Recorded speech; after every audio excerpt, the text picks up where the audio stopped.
I'm sure I don't need to tell you that the job market for mid and senior level leaders is slow. In an environment like this, career advancement isn't going to be found through job postings and applications. It's going to be found through connections.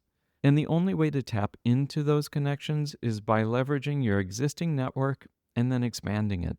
And that means you're going to have to engage in a little networking.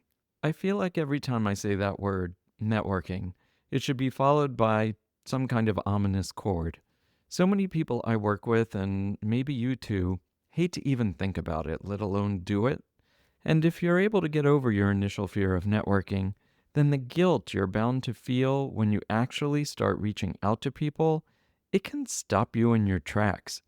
After all, you're going to be asking for something from a lot of people and potentially offering nothing to them in return. You'll essentially be bothering people, or so you think, and it makes you feel, in a word, guilty. But what if I told you that you don't need to feel guilty?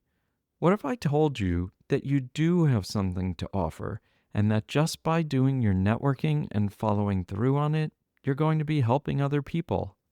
Would that make it easier? I think it would, but you're going to have to do your networking the right way. Stay tuned.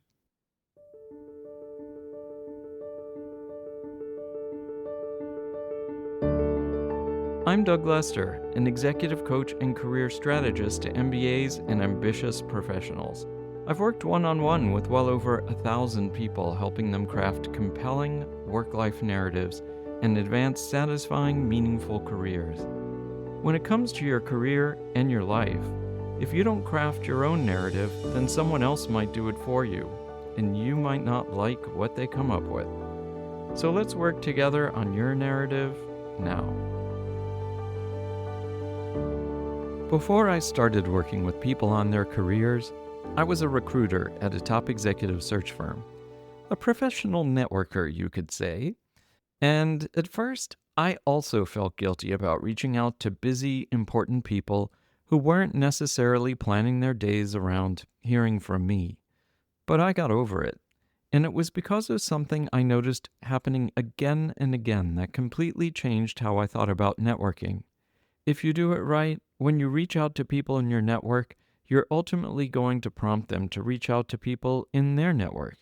These people are typically friends and former colleagues that your networking contacts might not have been in touch with for months or even years. I realized that when I was networking as an executive recruiter, I was actually serving as a catalyst to strengthen connections among people in the industry I served. I started thinking about my networking as a public service, and you can too. Start your networking with someone you know well and are comfortable talking with. And remember, it only takes one person to get started. At the end of your conversation, ask that person the following: Now that you know all of this, who else do you think I should speak with? Keep your referral request light and general so the person you're engaging with doesn't get anxious or feel like you're relying on them and them alone to find your next gig. Once they come up with a name or two, either in that conversation or when you follow up with them, be sure to ask them one more critical question.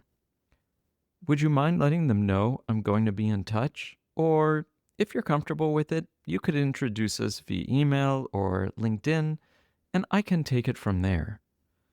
More often than not, the person you're speaking with will want to reach out to their contacts first. They'll want to give them a heads up as a courtesy. You go from being someone who is asking for a favor to the person who is prompting them to reconnect with old friends and former colleagues. So, your networking contact reaches out to their contact, and you get the all clear to move ahead. You follow up, and once you do, this is what you're likely going to hear. Oh, yeah, she said you might be in touch. It was so nice to hear from her. We hadn't talked in over a year, or maybe it was two. I didn't realize she had gotten a new job and that her oldest son had started college. I told her about my new job and my kids, My oldest kid actually just started college too. It was so great to catch up with her.